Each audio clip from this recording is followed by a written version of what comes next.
नमस्कार मंडळी, आपलं स्वयंपाकघर या यूट्यूब चॅनलवरती आपलं स्वागत आहे. आज आपण दिवाळीच्या फराळातील रव्याचे लाडू ही रेसिपी पाहणार आहे.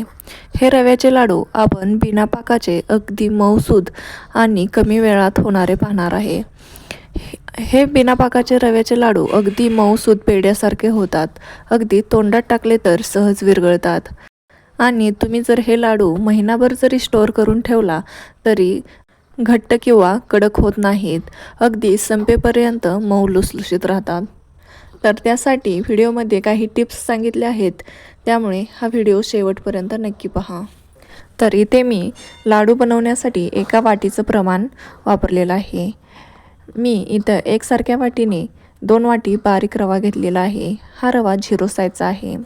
त्यानंतर त्याच वाटीने 1 वाटी साखर घेतलेली आहे आणि त्याच वाटीने अर्धी वाटी तूप घेतलेलं आहे. आता तुम्ही वजनी प्रमाणात जर लाडू बनवणार असेल तर अर्धा किलो रव्यासाठी 300 ग्राम साखर घ्यायची आहे आणि 150 ग्रॅम तूप घ्यायचं आहे. त्यानंतर आपल्याला गॅसवरती कढई गरम करून घ्यायची आहे. कढई जास्त गरम करून घ्यायची नाही. त्याच्यामध्ये आता हा आपला 2 वाटी रवा भाजून घ्यायचा आहे.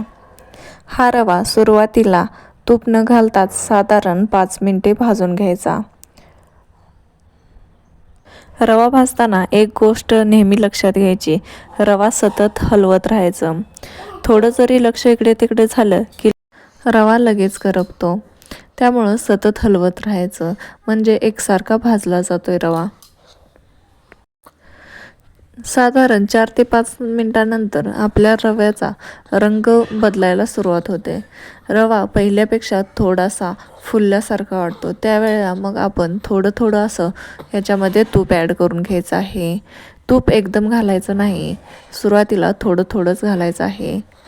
सुरुवातीला जे आपण थोडंसं तूप घातलेलं आहे ते या रव्यामध्ये व्यवस्थित मिक्स करून घ्यायचं आहे. म्हणजे सतत हलवत सर्व रव्याला तूप लागेल असं भाजून घ्यायचं आहे. हा रवा भाजताना गॅस नेहमी लो टू मिडियम ठेवायचा आहे. आता पहिलं जे आपण तूप घातलं होतं ते सर्व रव्याला व्यवस्थित लागलेलं आहे. त्यानंतर परत त्यातील थोडंसं तूप घालून घ्यायचं आहे. हे साधारण 3 ते 4 वेळा आपण थोडं करून तूप घालून घ्यायचं आहे. आता ते देखील तूप आपण सर्व रव्याला व्यवस्थित असं लावून भाजून घ्यायचं आहे. हा रवा भाजण्यासाठी आपल्याला साधारण 20 ते 25 मिनिटे लागतात. तुम्ही जर 1 किलो या प्रमाणात घेतला तर रव्याला जास्त वेळ लागू शकतो, साधारण अर्धा तास लागतो. इथं अर्धा किलो रव्यासाठी मला 25 मिनिटे लागली होती. अशा पद्धतीनं मी इथे 4 वेळा थोडं करून असं तूप घातलेलं आहे. त्यानंतर वाटीमध्ये मी एवढं थोडंसं तूप ठेवलेलं आहे, कारण गरज वाटली तर आपण याचा नंतर वापर करणार आहे. इथे आपला साधारण 22 ते 25 मिनिटांमध्ये आपला खमंग असा रवा भाजलेला आहे. त्यानंतर आपल्याला काय करायचं आहे, एका मिक्सरच्या जारमध्ये आपण 1 वाटी घेतलेली साखर ते घालून घ्यायची आहे. त्यानंतर त्याच साखरेमध्ये 5 ते 6 विलायच्या आपण सोलून घालायच्या आहेत आणि मिक्सरला फिरवून घ्यायचं आहे. तुम्हाला जर साखर वापरायची नसेल तर तुम्ही याच्यामध्ये पिठी साखरेचा देखील वापर करू शकता. अशा पद्धतीनं मी इथे मिक्सरला साखर एकदम फिरवून घेतलेली आहे. आता साखर मिक्सरला फिरवल्यामुळे याच्यामध्ये गुठळ्या वगैरे होत नाहीत. तुम्ही जर पिठी साखरेचा वापर करणार असाल तर पिठी साखर एकदा चाळून घ्यायची. आता इथे आपला खमंग असा रवा भाजून तयार झालेला आहे. यानंतर आपण याच्यामध्ये बारीक करून घेतलेली साखर आहे यामध्ये घालून घ्यायची आहे. आता आपण रव्यामध्ये साखर घातली की लगेच आपण गॅस बंद करून घ्यायचा आहे आणि गॅस बंद केल्यानंतर ही साखर रव्यामध्ये अगदी व्यवस्थित मिक्स करून घ्यायची आहे. साखर घातल्यानंतर जरा फास्ट हलवत राहायचं आहे आणि पटकन साखर त्याच्यामध्ये मिक्स करून घ्यायची आहे. अशा प्रकारे इथे आपली साखरेची पिठी या रव्यामध्ये व्यवस्थित अशी मिक्स करून झालेली आहे. यानंतर काय करायचं आहे, सर्व रवा एकत्रित करून घट्ट असा दाबून घ्यायचा आहे. आणि त्यानंतर याच्यावरती झाकण झाकून साधारण 10 ते 15 मिनटे वाफ काढून घ्यायची आहे. त्यामुळे आपल्या रव्याला चांगली वाफ बसते आणि आपले लाडू मऊ होतात. 10 ते 15 मिनटानंतर आपण झाकण काढून घ्यायचं आहे आणि रवा परत एकदा हलवून घ्यायचा आहे. इथे आपल्या रव्याला चांगली अशी वाफ बसलेली आहे. आता रवा मोकळा करून घ्यायचा. आता तुम्ही जर असेच रव्याचे लाडू बांधले तरीसुद्धा येतील, पण खाताना आपल्याला हे लाडू अगदी करकरीत लागतात. त्यामुळं आपल्याला हे काय करायचं आहे, रवा थोडा थोडा करून एका मिक्सरच्या लहान भांड्यामध्ये काढून घ्यायचा आहे आणि हा रवा मिक्सरला फिरवून घ्यायचा आहे. मी इथं 3 पळी इतका रवा मिक्सरच्या भांड्यात घेतलेला आहे आणि तो आता मिक्सरला फिरवून घ्यायचा. आता मिक्सरला फिरवत असताना सतत फिरवायचं नाही. साधारण 6 ते 7 सेकंद फिरवून घ्यायचा आहे.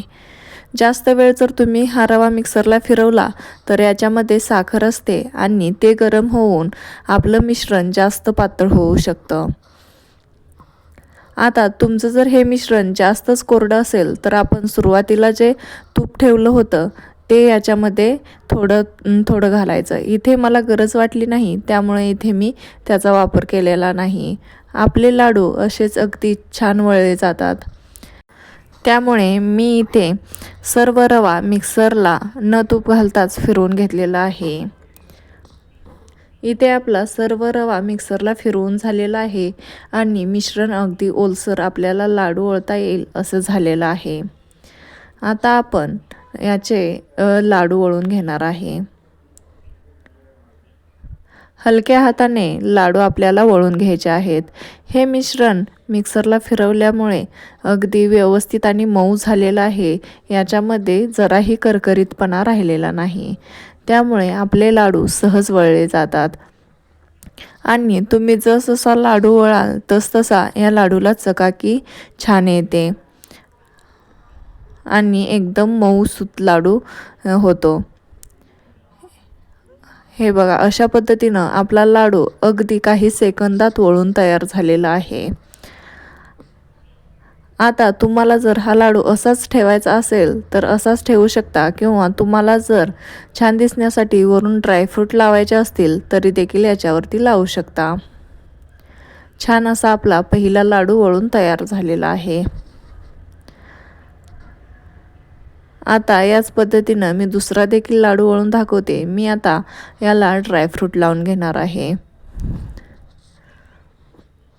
अशा पद्धतीने थोडा हलकासा लाडू दाबून घ्यायचा. त्यानंतर त्याच्यावरती मी इथं पिस्त्याचा काप लावून घेतलेला आहे आणि तो देखील या लाडूसोबत व्यवस्थित असं वळून घ्यायचा, म्हणजे आपला जे ड्रायफ्रूट आहे त्याला व्यवस्थित चिकटून राहतं आणि आपला असा हा लाडू वळून घ्यायचा. इथे आपला दुसरा देखील ड्रायफ्रूटचा लाडू वळून तयार झालेला आहे. हे लाडू वळण्यासाठी जास्त वेळ लागत नाही. अगदी 10 मिनिटात आपल्याला सर्व लाडू आपले वळून तयार होतात. याच पद्धतीनं मी सर्व लाडू वळून घेतलेले आहेत. तुम्ही जर असे पहिल्यांदाच बिना पाकाचे रव्याचे लाडू बनवत असाल तर या प्रमाणात जर बनवले तर तुमचे लाडू अजिबात बिघडणार नाहीत आणि अगदी व्यवस्थित येतील.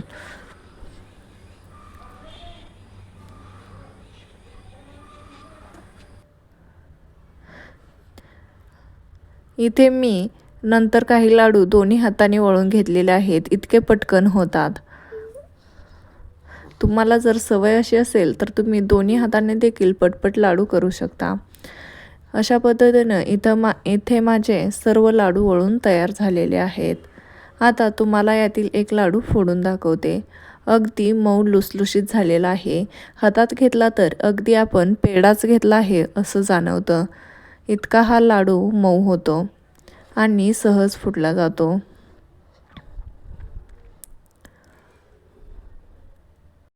आता बऱ्याच महिला दिवाळीमध्ये फराळाचा बिझनेस चालू करतात.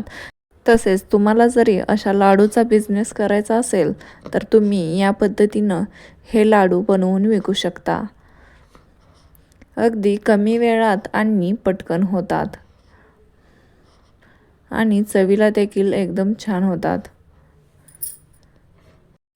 तर तुम्हाला ही बिना पाकाची रव्याच्या लाडूची रेसिपी कशी वाटली कमेंट करून सांगा. आणि जर कोणी चॅनलवरती नवीन असेल तर चॅनलला सबस्क्राईब करा, जेणेकरून येणारे नवनवीन दिवाळीच्या फराळाचे व्हिडिओ सर्वात अगोदर तुमच्यापर्यंत पोहोचतील. आणि या दिवाळीला असे बिना पाकाचे रव्याचे लाडू नक्की ट्राय करा.